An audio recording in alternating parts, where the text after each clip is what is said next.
Westwood One lead Thursday night football analyst and a Hall of Fame finalist again, former Jags tackle with Westwood One Radio. All the action, the NFL divisional playoffs this weekend.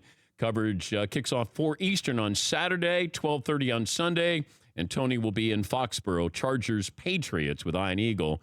That's at 1 o'clock on Sunday. Good morning, Tony. How are you? Good morning. Dan, I was enjoying the banter back and forth about the Cody Parkey Honor Award on the Today Show. I thought it was good banter, and I agree. I mean, we start giving awards away for not doing your job is an interesting tactic. Okay. How would you in. feel if you were a Bears teammate of Cody Parkey and he's going on the Today Show? The fact that he missed the kick, I'd be like, it's okay. Like, it's part of the game. Like, we all made plays during the game. It's unfortunate that that's the thing that stands out. But, it's okay. It's over. Let's move on. I don't need to see you on the Today Show. It's, like, too much. Because guess what? The fact that the left guard got beat and gave up a sack, and he handled it right with his head up high and is still alive. Okay, great. Are we going to give him an award or the drop pass or the missed pick or whatever? It's too much. I would be like, just go away, disappear. I don't want to see any of you people until we start OTAs. It's it's too much. I don't need to see him. What is he doing? Why are we giving trophies for it's like the old? That's why I hate youth sports now. Everyone gets a trophy. Let's give everyone a trophy just for showing up. It's ridiculous. But I'm still shocked that nobody has embraced the actual truth is that the kick got blocked. It got tipped. And everybody, yeah, he missed it. He missed it, blocked it. It does not matter. They lost the game. Why are we talking about it? All right. What kind of weather gear are you packing for you're headed to New England? What are you preparing for? The good news is, when I started with Westwood, I was on the sideline all the time in the playoffs, and I've moved my way up. And so it was absolutely hell going to New England. You'd freeze. It would be miserable. Now I'm in the booth, so I'll have a heater. I'm not, so I'll still have jeans on, a nice shirt, a heavy coat, maybe some gloves, but I'll be very comfortable. They have clam chowder in the booth, some coffee. I will not be suffering like our sideline reporter. But would you, the offensive lineman, and I go back to the coldest game ever played when the Bengals played the Chargers in the playoffs, yes. And those offensive linemen came out and they had no sleeves. And I went, wow, did you send a message to the Chargers? Does that still work in the NFL? I love it. I never wore sleeves, Dan. The best story about no sleeves is when I was playing. We played Cincinnati, ironically, up there. And it was like minus 13 wind chill. And I remember going on the field pregame with no sleeves. And it hurt. It was painful. I think it was like me and a couple offensive linemen and Keenan Marcardell, the wide receiver, never wore sleeves. And it's miserable. I mean, it's so uncomfortable. You're sitting there, you're cold the whole time. You're not even thinking about the game, you're cold. So we walk in, and I'm actually, for the first time in my career, considering putting sleeves on before the game. And I look over, Keenan's putting his sleeves on. I'm like, maybe I should do it. And I'm sitting there thinking about it, and Tom Coughlin walks up to me. And he goes, hey, you need to put some sleeves on. It's going to be cold out there. It's dangerous.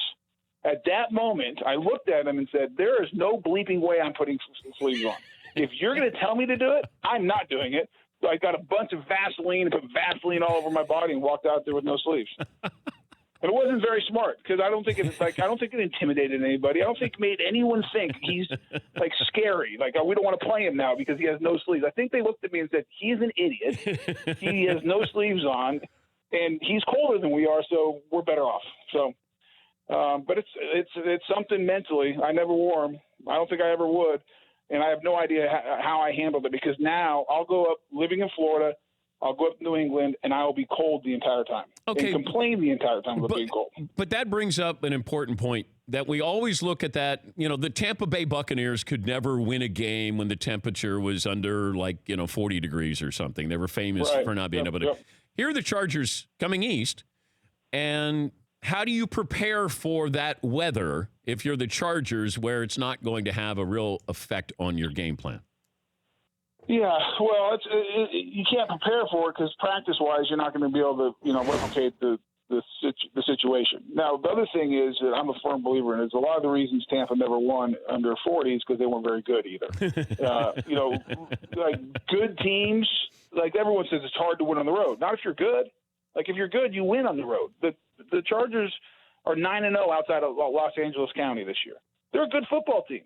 They're 12-4. I don't think they're going to walk. They're not going to walk into Foxborough and Gillette Stadium and go, "Oh my gosh, we're on the road. It's cold." I mean, this is a veteran group. They're a good football team. I mean, you're not going to, they're not going to go find a way in Los Angeles to make it 30 degrees this week practice. But I don't think that matters when you have veteran guys who are mentally tough, and this group's a mentally tough team. Dan, I don't think it has anything to do with the game at all. Talking to Tony Boselli, Hall of Fame finalist again. He'll be working the Westwood One game, the Chargers and the Patriots. Do you have any relationship with Brady? I do not. My relationship with Tom Brady is after when I was doing sideline once, we'd interview them after they were always going to the Super Bowl. I tried to interview him, and I'd have conversation with him. For whatever reason, one time I went up to interview him. I was supposed to interview him afterwards, and he just walked by and said, "Not today." That was my extent of my relationship. He just kind of gave me the Heisman and walked on by, and I now understood how everyone in the media felt when an athlete looks at you and says, "You are not good enough to talk to. I have no time for you. I'm moving on." So that's the extent of the relationship I have. I mean, I've said hi to him a couple times, but that's about it. But wait, you're a Hall of Famer. And that's right. This was when I was only a semifinalist. So maybe because I was only a semifinalist, it didn't matter.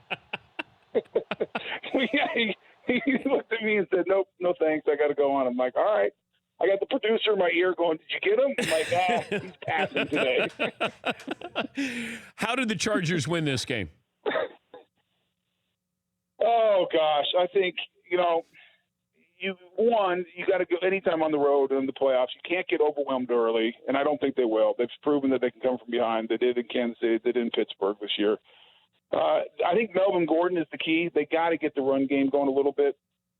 Phillip Rivers has not played great the last few weeks. Yeah. Their offense has not been great. They've turned the ball over. They're not scoring points. They're putting a lot of pressure on the defense. And so I think getting the run game going with Melvin Gordon will kind of free some things up for offensively. And then defensively, whenever you play the Patriots, it's about tackling the underneath routes. I think it's so important, whether it's Edelman running those option routes underneath, White out of the backfield. They kill you. They dink and dunk you. They'll spread you out. And especially now that, they don't have that real threat over the top. Patterson can do it a little bit, but he's more of a return guy. I think defensively they got to come up and tackle. If they tackle well and keep everything in front of them, I think they'll be okay. I think it's the best game of the weekend in my mind because I think they're very evenly matched teams. And I joked about Tom Brady earlier, but he's he is the greatest quarterback to ever play the game in my mind. And watching him and what he's doing at his age. And the combination of him and Belichick is just, every time I get to watch it and having played at a high level and being around great players, Dan, I'm amazed. I'm literally amazed when I watch him play the game. He is that good.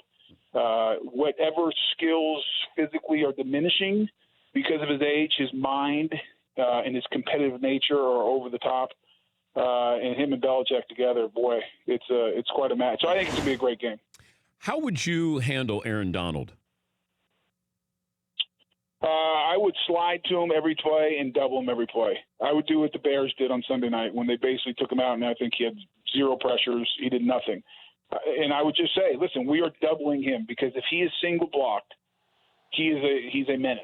There's very few people that have single blocked him this year and done it effectively over 60 minutes. So you slide the center to him every time, and you just say, listen, wherever he is, we're sliding to him. We're going to double him. You tell the guard to overset him. And so if he's going to beat, he's going to come back inside and work towards the center. And then it's the challenge of the Rams and Wade Phillips is like, all right, how do we get him more single block? We got to, bring the safety over there, maybe bring the safety a little bit to create one-on-one situations, the will linebacker to his side and blitz him so you can try to get Aaron Donald one-on-one. Because when he is, his win percentage is way over 50%. So, but there's a pride aspect though to this, Tony. That isn't there part of you that says, hey, I got him, or Or you have to put your ego to the side and say, let's be smart here. I'm going to need help on him. Yeah, I think as a player, you want to say, I got him. And at the same time, you got to be honest with yourself. And this is where coaching says, yeah, you might think you have him, but we're going to make sure we got him. And so players, yeah, as a player, you go out there and say, I'm going to win the one-on-one battle. But that's the coach's job in understanding what a player can and cannot do. And sometimes there's just guys that are hot. And Aaron Donald is the best pass-rushing defensive lineman in the NFL. I mean, he's just better than everybody else right now. And because of that, you have to game plan them. You want your players saying, I have them. Like, as if I was playing against my back, no, I can handle them one-on-one. But then all of a sudden, the coach better say, you know what, I'm going to game plan, and I'm going to have a scheme in place so he doesn't ruin our day, because he's the type of guy who can ruin the day. Well, Jason Peters had Khalil Mack one-on-one, and I thought that was really impressive, and he took Khalil Mack out of that game. I think Jason Peters is one of the left tackles in this generation that is so overlooked and underappreciated. He is as good as any left tackle who's played in the last 10, 12 years. He's one of my favorite guys to watch. He's physical. He's tough. He's a good run blocker, and is an amazing pass blocker as well. I thought he did a great job with Khalil Mack. It was a great one-on-one matchup. So if you're asking, yeah, if you have a Jason Peters type player guard, do you feel better about the one-on-one matchup? Sure. So if it's the Cowboys, with Zach Martin, and you say, well, I like Zach Martin against Aaron Donald, okay, then maybe you don't have to slide as much. The problem is they also know that, and Aaron Donald's going to line up on the left guard instead of the right guard.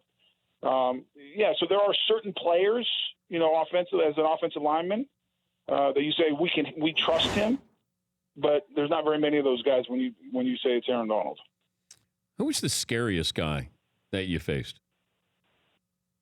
I know John Randall. You talked. Yeah, John Randall was different, but is there a guy? Yeah, John Randall I played against him twice. Once when he was at his prime, and once at the end. And when he was in his prime up in Minnesota, because he was short, fast, powerful. I mean, it was a miserable day.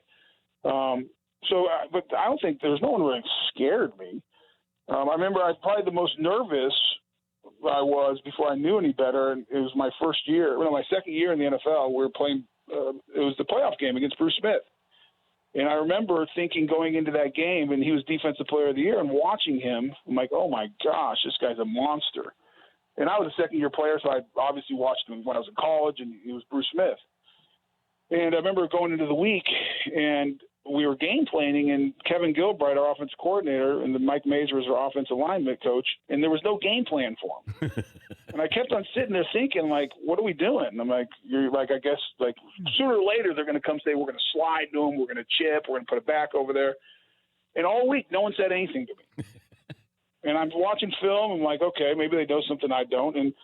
And the night before the game, we're getting ready for it, and Kevin Gilbride's doing the final prep, and he's sitting there talking. He says, okay, yeah, we know this is 5 minutes before the meeting's over. We know Tony has a tough matchup against Bruce Smith. I'm like, well, I'm glad someone's acknowledging it finally. And so, hey, Natron means was the back. And he says, hey, if you get a chance every once in a while when you're going out, just take a look, but make sure you get to your route too. And I remember going to bed going, that's our game plan for the Defensive Player of the Year.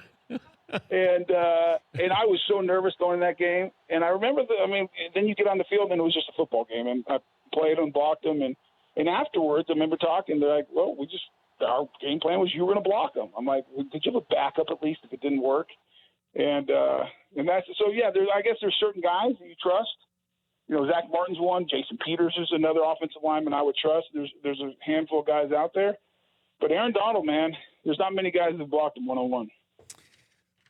Good stuff. Safe travels, Tony. And if we don't talk to you before you get the news about the Hall of Fame, good luck. Hopefully you get that call. All right. Maybe I'll see you up in Atlanta for the week if you're going to be there for during football week. Yeah, that'd be great. And I'll be up there all week. Bring your Hall of Fame jacket. It sounds good, Dan. Thank you, Tony. That's Tony Boselli. For more Dan Patrick Show, tune to Audience Channel 239 on DirecTV or download the Dan Patrick Show app.